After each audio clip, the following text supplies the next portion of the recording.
Marcus Hale was not a soldier. He was an engineer, an explorer, and a man who enjoyed the peaceful silence of space. He loved fixing things, solving puzzles, and learning about alien technology.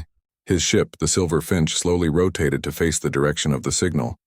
The onboard computer showed a strange object in its path. The object was an alien spacecraft, ancient and dark, floating with no power and no lights. Its surface was covered in symbols no human had seen before. It looked dead, like a forgotten ghost ship drifting endlessly. Marcus felt excitement instead of fear. His heart beat faster as he looked at the display. An alien vessel, he whispered to himself, just waiting to be explored. He put on his suit, grabbed his scanner, and prepared his communication device. He was alone on this mission, but he had trained for years. As the airlock opened, a small hiss sounded and Marcus stepped into the darkness. The alien ship's interior was silent. No engines hummed, no systems blinked. The halls were long and curved, like they were built by tall hands. Strange glowing lines decorated the walls, but they were faint, like a candle nearly out of flame. Marcus moved slowly, tracking power lines with his scanner. The floor under him felt like metal, but warmer, almost alive. The ship gave him the feeling of being watched, even though nothing moved. He kept walking. He saw empty rooms, broken control panels, and abandoned equipment. It looked like everyone had left suddenly. Something was very wrong. Marcus reached the central chamber of the ship. It was huge and round, with a large throne in the center. The throne was made of black metal and glowing green lines. On the ground lay a crown-shaped device. When Marcus approached, the device suddenly flashed, sending a pulse through the ship. All the lights turned on at once. Marcus stepped back, shocked by the sudden brightness. Humming sounds filled the halls. Power returned to all systems, and alarms began to ring. He checked his scanner. Movement was detected, fast and everywhere. He raised his communication device. "This is Captain Marcus Hale. If anyone can hear me, I am on an alien vessel. Systems are active now. I may not be alone." No reply. Heavy footsteps echoed from behind him. Marcus turned around slowly. A tall figure stepped out from the shadows. It stood almost 3 meters high, wearing dark armor with glowing patterns. Its face had many small eyes that blinked like stars, and its voice was deep and sharp. "Human," it said loudly. "Kneel before your ruler." The voice almost shook the room. Marcus froze. He knew he should be terrified, but something in his mind remained strangely calm. Maybe it was shock. Or maybe it was the fact that he had survived something much louder and more emotional. His ex-wife during a disagreement. He cleared his throat and replied carefully, "Ruler of what exactly?" The creature lifted her head proudly. "I am Queen Zathara, ruler of the Zareth Empire. My enemies tremble at my voice." "Fear me, human!" Marcus blinked twice. Then he laughed. It was not a nervous laugh. It was not fake. It was real, warm, and a little tired. Queen Zathara's many eyes widened in confusion. She had destroyed entire fleets with a whisper. No one had ever laughed at her introduction. Marcus shook his head and wiped his eyes. "Fear you? After my ex-wife? You are adorable." Silence. Queen Zathara stared at him, speechless. Her soldiers, who had appeared at her sides, looked at one another. They whispered quietly. Some even took a step back, not knowing how to react. No one had ever spoken to their queen like this. Marcus stood tall, his suit glowing softly. "Look," he said, "I'm not here to fight. I detected your ship's distress signal. I thought you needed help." Queen Zathara narrowed her eyes. Her voice was softer now, but still proud. "You entered my vessel without invitation. You risked your life," Marcus shrugged. "I also risked my life fixing a broken coffee machine. It explodes sometimes. Life is full of risks." This time, one of the alien guards let out a strange sound that might have been laughter. The queen snapped her head toward the guard, and the guard quickly stood straight again. Zathara turned back to Marcus. "Why are you unafraid?" she asked. "Do humans not feel fear?" "Oh, we feel fear," Marcus answered. "But we also have humor. It helps us handle scary situations. And honestly, shouting never really worked on me." The queen tilted her head to the side, studying him. She expected panic, yelling, begging. Instead, she got jokes and calm words. It was new. It was interesting. "Explain your reason for boarding my ship," she demanded. Marcus looked around. "Your power systems were failing. Your engines were offline. You were drifting. I wanted to help." "You would help those you do not know?" the queen asked. "Sometimes strangers become allies," Marcus replied. Sometimes helping is simply the right thing. The Queen's eyes softened for a moment. Then she hid the emotion quickly. Your world is weak, she said, trying to regain control. Your people are small. We are preparing to invade your space. Marcus smiled. Well, that explains the bad mood. The guard aliens quietly glanced at each other again. They had never seen a human who spoke so casually. He pointed at the throne's glowing lines. Your systems are overheating. If you invade with this ship, the engines will explode. You will lose thousands of lives, Queen Zathara hissed slightly. Impossible. Our engineers are the best, Marcus interrupted politely. No, they're great. But they missed something. He tapped a panel. The screen showed a rising heat level. Your energy coils are overloaded. One wrong jump and boom! The Queen stared at the digital numbers rising. Her eyes widened. She turned to her engineers. Is this true? They checked their devices and bowed in fear. Yes, my Queen. We detected the problem, but we do not know the cause. Marcus stepped forward and pressed a few buttons. The numbers slowed. There, temporary fix. But you need a full repair. The Queen stared at him. This human saved her ship in 5 seconds, and he was still calm. You will come with me, she ordered. That's what my ex-wife said too, Marcus muttered. Then he added quickly, sure, lead the way. The guards surrounded him but did not push him. They walked through long halls filled with humming machines. The Queen explained her empire, proud, powerful, ready for war. Marcus listened politely. He understood something important. Their war was not about hate. It was about misunderstanding and fear. They reached the engine chamber. Sparks flew from broken coils. Marcus observed carefully. This is beautiful technology, he said honestly. And I can fix it. The Queen folded her arms. If you fail, you will answer to me. That sounds familiar, Marcus whispered again. He rolled up his sleeves. For hours he worked, tightening coils, rerouting power, cooling systems. The Queen watched him, curious. She had never seen someone fix something with such patience and quiet confidence. Finally, the engines hummed softly. Stable and strong. Lights glowed brighter. Marcus stood, stretching his back. There, you're safe. Queen Zathara nodded slowly. You have saved many lives today. Marcus smiled. That's what humans try to do. The Queen paused. Perhaps I should learn more about your kind. For the first time, Marcus saw respect in her eyes, but suddenly alarms rang again. A message flashed on the screen. Another enemy fleet was approaching, a fleet from the Queen's rival empire. The ship shook as distant blasts hit the hull. The Queen turned to Marcus. You will stay by my side, human. It seems we face danger together. Marcus sighed softly. Great, just like old times. The Queen raised an eyebrow. Your humor is strange, human. But interesting, he smiled. Stick with me. You'll get used to it. Outside, the stars flashed with explosions. Inside, alliances began to form. And in the middle of chaos, one calm human stood next to the most feared ruler in the galaxy. His story had just begun. What is happening? Marcus asked, his voice steady. One of our enemy fleets, Queen Zathara replied. They want to claim this sector. They sensed our power drop. They think we are weak. Marcus looked at the monitors. Can your shields hold? For now, the Queen answered. She tapped commands on a glowing panel, sending orders across the ship. Blue energy rippled across the hull outside, forming a thin protective barrier.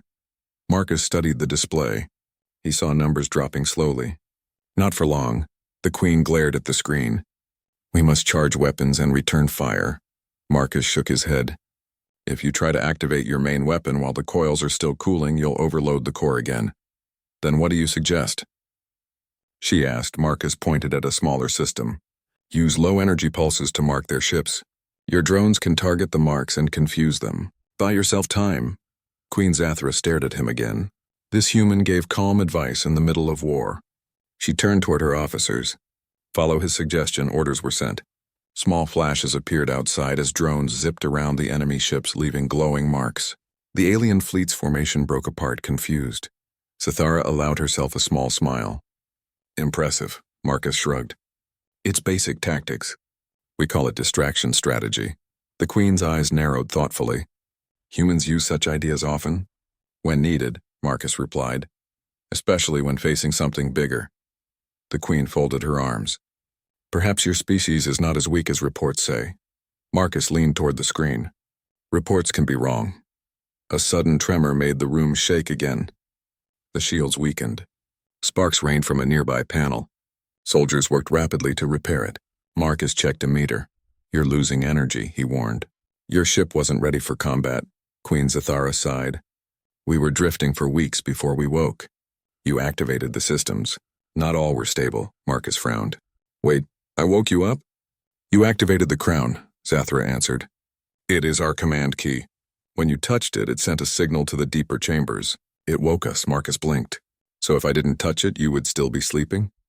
"Probably," she said calmly. "And our enemy fleet would have destroyed this ship silently." Marcus let out a slow breath.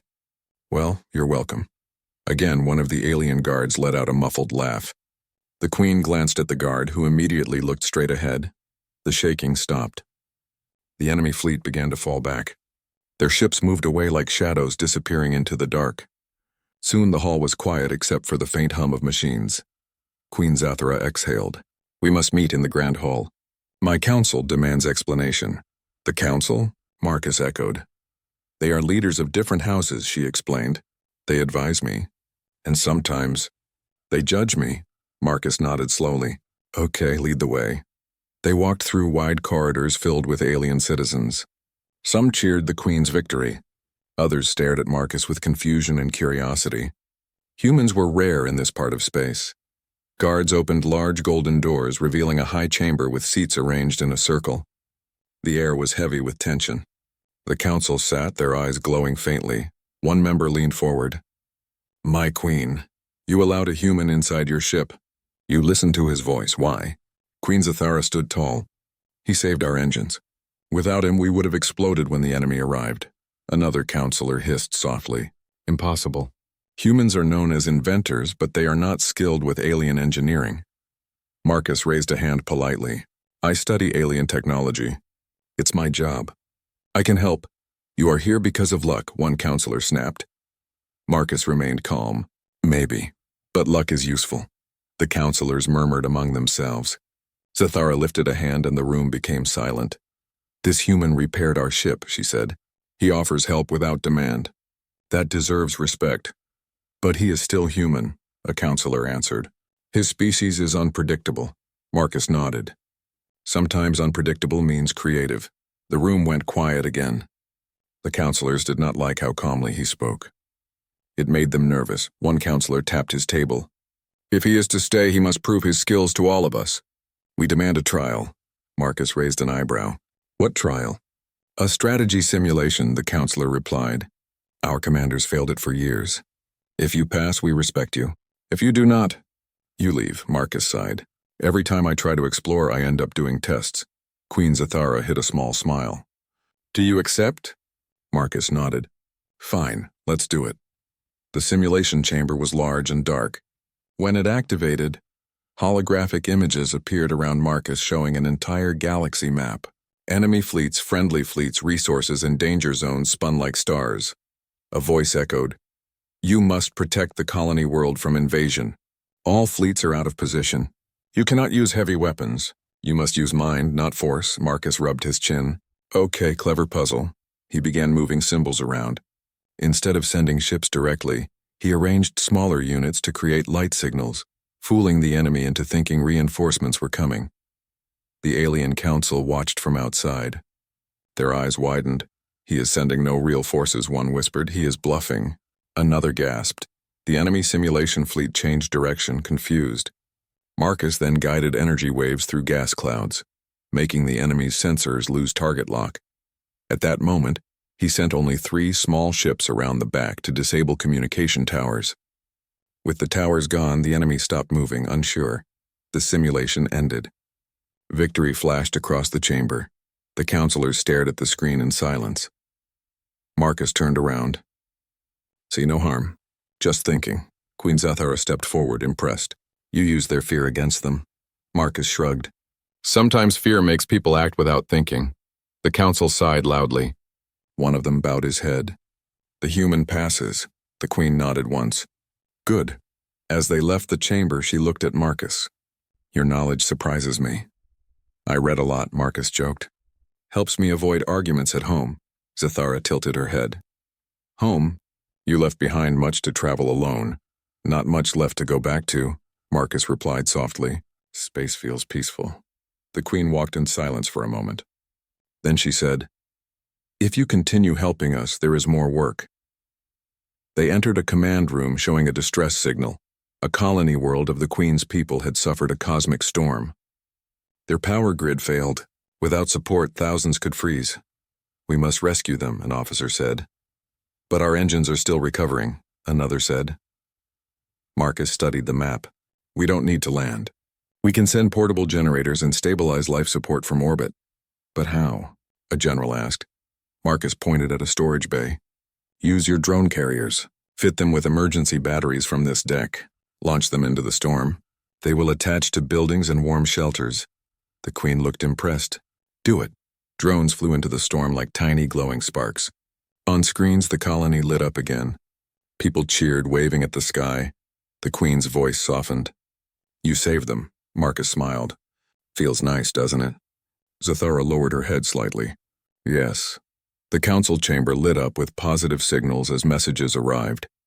The Queen's popularity grew. Many citizens chanted her name. Marcus whispered, Told you helping strangers can change everything. Queen Zathara looked at him seriously. Perhaps humans understand leadership better than we thought, Marcus joked. We learn from mistakes. Especially marriage mistakes. Zathara blinked. Your ex-wife was powerful? Marcus nodded. Very. The Queen looked almost amused. Maybe I should meet her. No, Marcus replied quickly. Trust me. That's a war you don't want. The Queen let out a soft sound that might have been laughter. The alarms on the ship turned quiet. The screens shifted from red to calm blue. The ship drifted peacefully around the quiet star again. Zathara spoke softly. Human Marcus, you are strange. Thank you, Marcus said. I work hard on that. We have much to do, she said. The council will plan a summit with your people. I want peace, Marcus nodded. Peace sounds wonderful. But as the lights dimmed to rest mode, a shadow moved quietly behind the screens. A secret message flashed unseen. Peace must not happen. We will stop it. Someone inside the council did not want unity. The story was far from over. The chamber lights dimmed as the simulation activated. A deep voice echoed. Human Marcus Hale, your challenge is to protect the colony world of Viridia 7. Enemy fleets surround it. Your resources are limited. You cannot use heavy weapons. You must rely on intelligence, planning, and coordination. Fail, and you will leave this ship. Marcus rubbed his chin and smiled faintly. All right. Time to think like a chess master. Queen Zathara tilted her head. Your kind calls it chess? Yes, Marcus said, but this one has real stakes. The simulation displayed Viridia 7, a small but rich colony world under threat from 5 separate fleets. Marcus examined the situation. Their enemy ships were heavily armed and fast, while the colony's defenses were old and partially offline. The drones Marcus had helped launch in Part 2 would not last long. He activated his tablet and began moving units carefully. Instead of sending the colony's forces directly against the enemy, he used deception and positioning. Small drones formed patterns that mimicked massive fleets, and holographic decoys were projected to confuse the enemy. One counselor whispered from the observation deck, This is absurd. The human sends almost nothing to attack, yet the enemies hesitate. Marcus watched the enemy movements. They were predictable, relying on brute strength and numbers. He smiled. Humans always look for patterns, and enemies always overestimate their power. He directed smaller ships to flank the enemy's supply routes. Then he sent signals through the simulated cosmic storms, making it appear that reinforcements had arrived from nearby sectors. The enemy hesitated. Zathara's eyes widened. He manipulates them with illusions. Yes, Marcus said. Fear and expectation are as powerful as weapons. The council grew uneasy. One elder counselor whispered, This is not war, it is trickery. Marcus nodded. Sometimes brains win where brawn fails. Suddenly, the simulation threw an unexpected variable. A solar flare erupted near the colony, threatening to disable all systems. Marcus frowned. He needed to act fast. He rerouted energy from non-essential systems to shields, while using the drones as temporary field sensors to guide repairs. He tapped into the colony's communication arrays and sent signals to rally local engineers. By combining their knowledge with the ship's drones, he stabilized the shields just as enemy ships approached. The simulation displayed the enemy hesitating again. They did not know whether the colony was defended or if more human forces were arriving. Marcus smiled faintly. Good. Confusion is a weapon too, one of the counselors hissed. This human is clever, but reckless. Marcus ignored the comment and focused on the next move. He created a small diversion in the north, luring 2 enemy squadrons into an asteroid belt. Their gravity fluctuations and debris caused minor collisions. The remaining enemy fleets, now seeing part of their forces damaged, slowed down. Marcus had not destroyed a single ship. He had used the environment and deception to gain advantage. Zathura looked at him impressed. He wins without harming anyone. Marcus adjusted the colony's energy grids, sending small bursts of light signals toward the enemy ships. The holographic enemy interpreted them as reinforcements, causing panic among their commanders. Finally, Marcus activated his final move. Using only 3 small drone units, he disabled the enemy's communications briefly, creating chaos in their ranks. Without coordination, the enemy fleets collided, withdrew, and finally retreated from the system. Simulation complete, the deep voice announced. Human Marcus Hale, you have succeeded. The council chamber fell silent. One by one, counselors whispered to each other. Some bowed their heads in disbelief. Queen Zathara stepped forward. You have done what our best commanders could not. You did not destroy. You did not rely on brute strength. You succeeded with intelligence, patience, and courage. Marcus gave a small smile. Thanks. I always say brains over brawn every time. One elder counselor, still skeptical, spoke up. He passes, but can he handle real-world crises? Before anyone could answer, alarms rang throughout the ship. The cosmic storm that had hit one of the outer colonies grew stronger. The colony was at risk again. Marcus walked over to the control panels. We don't have time to debate. People's lives are at stake, Zathura nodded. Then you lead. We follow. Marcus quickly calculated the fastest way to save the colony. He divided the drones into multiple groups, sending some to stabilize power grids and others to repair damaged habitats. He rerouted the ship's energy to the field generators, giving more power to life support systems. The storm was fierce. Lightning-like energy arcs struck the colony's surface, tearing apart sections of the energy network. Marcus coordinated every drone, every engineer, every human and alien worker available. Hours passed. The Queen and her guards watched silently. They had never seen a human manage so many systems, so many people under such stress. Finally, as dawn broke on the colony, the lights stabilized. Power returned to homes. Energy shields protected the citizens from remaining storm damage. Children, families, and workers cheered from below, waving at the glowing drones in orbit. Marcus slumped into a chair, exhausted. Done, they're safe. For now. Queen Zathara stepped beside him. You saved them. You prevented catastrophe with calm hands and sharp mind. You earned your place among us. Marcus looked at her. Thanks, but it wasn't just me. Your engineers helped. Your drones helped. Even your citizens helped. Zathara's eyes softened. Yet it was a human who made it all work. My people respect the mind, Marcus. You have shown them what humanity is capable of. Marcus smiled faintly. Sometimes humans surprise themselves, too. One counselor spoke cautiously. Perhaps. Our reports were wrong. We underestimated the human race. Perhaps, Zathara replied. And perhaps alliances can be formed if wisdom guides us. Suddenly, the ship's main monitor flashed with a message. It was a signal from the enemy empire, the fleet that had retreated. They were gathering again, stronger than before. Marcus leaned forward. They will return, but this time we are ready. Zathara's voice was firm. Then we will meet them not with rage, but with preparation and intelligence. Marcus nodded. Exactly. And maybe, just maybe, we can stop war before it begins. The council looked uneasy. Stop war? Before it begins? One whispered. This is impossible. Marcus turned to them calmly. Nothing is impossible if you use your mind first, not your weapons. Zathara placed a hand on his shoulder. You have taught my empire more than I imagined. Strategy, patience, and clever thinking. These are the tools of a wise leader. Perhaps humans are more than mere survivors. Perhaps they are visionaries. Marcus chuckled. Or maybe we're just stubborn enough to survive anything. Zathara's soft smile returned. Your stubbornness may save more lives than our weapons ever could. For the first time, Marcus felt truly recognized, not as an alien outsider, not as a stranger, but as someone capable of influencing the fate of an entire empire. The counselors looked at each other and nodded slowly.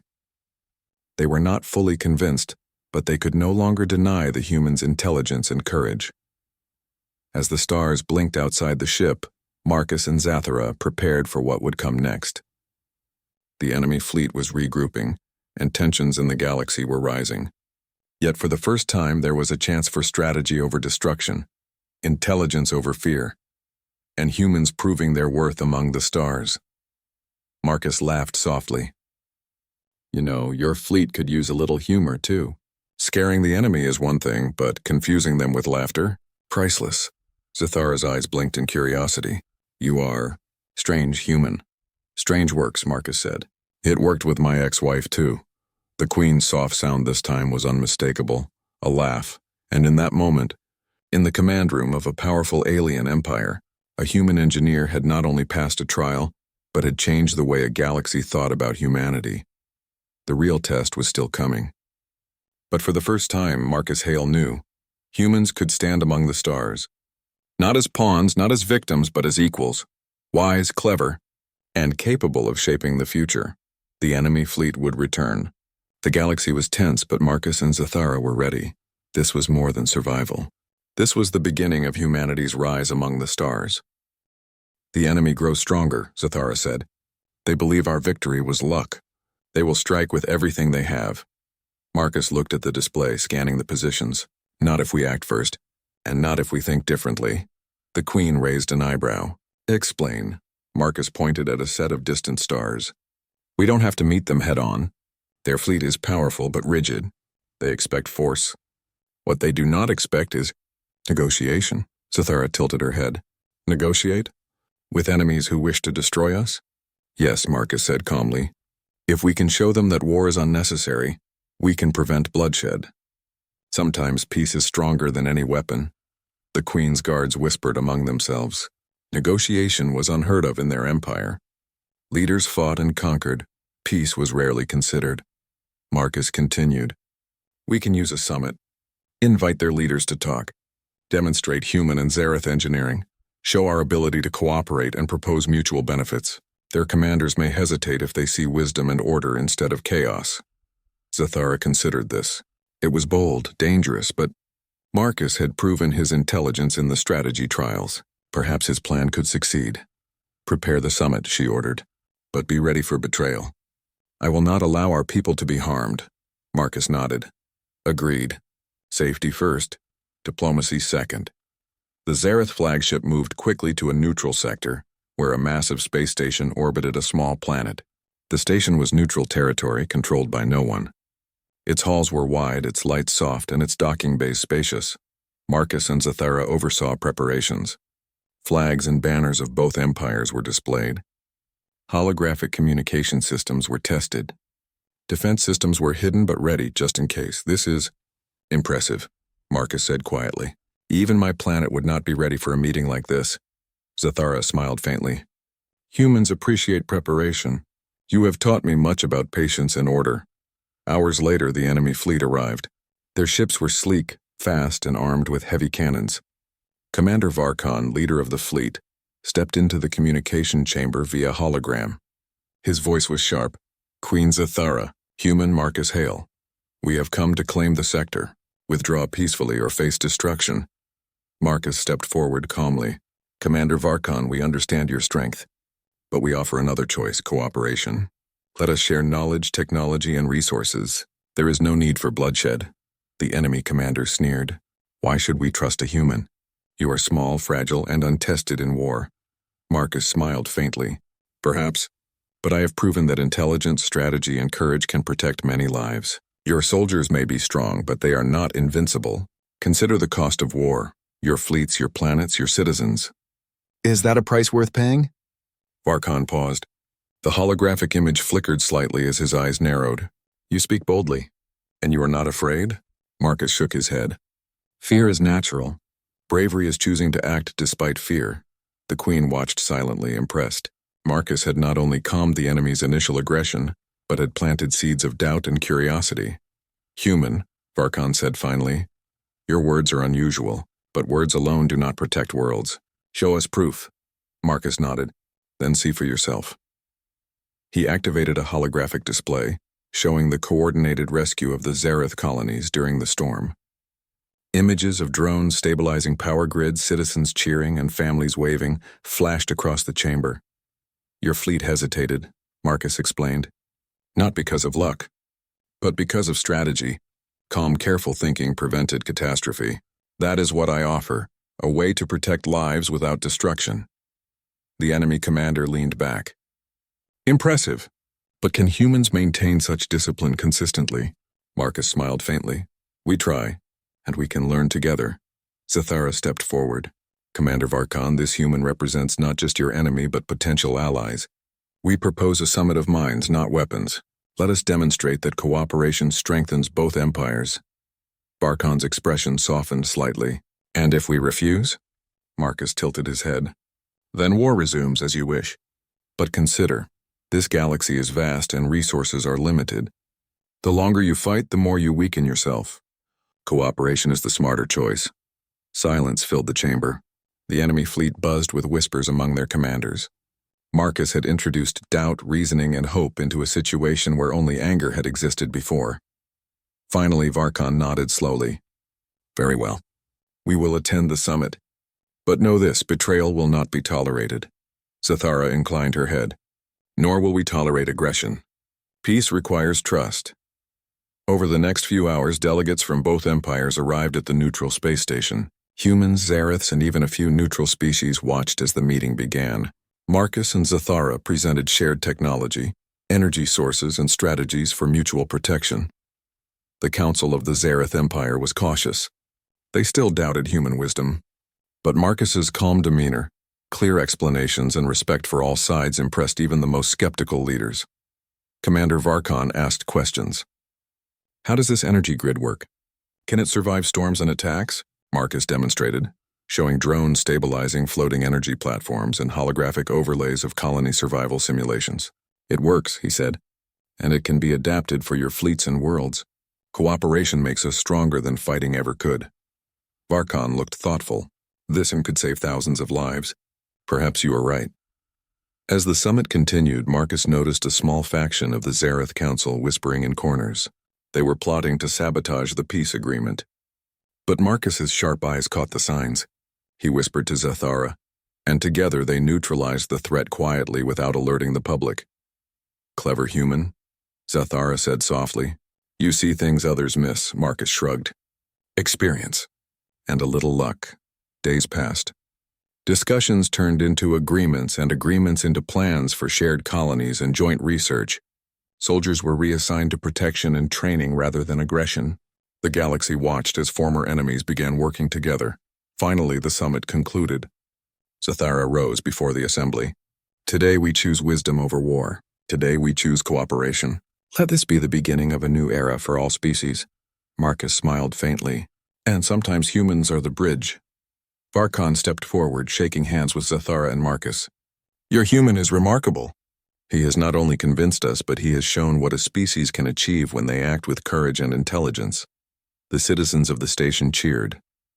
Diplomats exchanged data. Soldiers relaxed. The galaxy's tension eased. Humanity had gained respect, not through force but through calm, clever, and brave thinking. As celebrations began, Zathara approached Marcus. "You have done more than survive among us. You have changed how the galaxy sees humanity." Marcus shrugged. "I just did what anyone would do. Help where help is needed. Solve problems. Laugh where possible." The Queen smiled faintly. "Your humor. It is unusual but effective." "Thanks," Marcus said. "It works with ex-wives too." Zathara blinked, then laughed, a sound that echoed like a ripple through the command deck. "You are truly unique, human Marcus Hale." The two of them looked out at the stars. Ships from both empires drifted side by side. Lights blinked from colonies that were once threatened. The galaxy felt peaceful, if only for a moment. Marcus spoke softly. "Do you think it will last?" Zathara considered. "Peace is always fragile, But now it is possible. With care, intelligence, and courage, perhaps it can endure. Marcus smiled. Then we have work to do. Together, the human engineer and the alien queen began planning a new future. A future where humans were no longer weak, no longer outsiders. Where courage, humor, and intelligence could stand alongside power. And somewhere in the galaxy, a small, quiet laugh echoed. Proof that humanity had arrived. Not as conquerors, but as equals. Not through war, but through wisdom, strategy, and the willingness to do what was right. The stars sparkled brighter that day, reflecting hope, alliance, and the triumph of cleverness over chaos. Humanity's story among the stars had only begun, and now the galaxy would never forget the calm human who laughed in the face of fear and won the respect of an empire.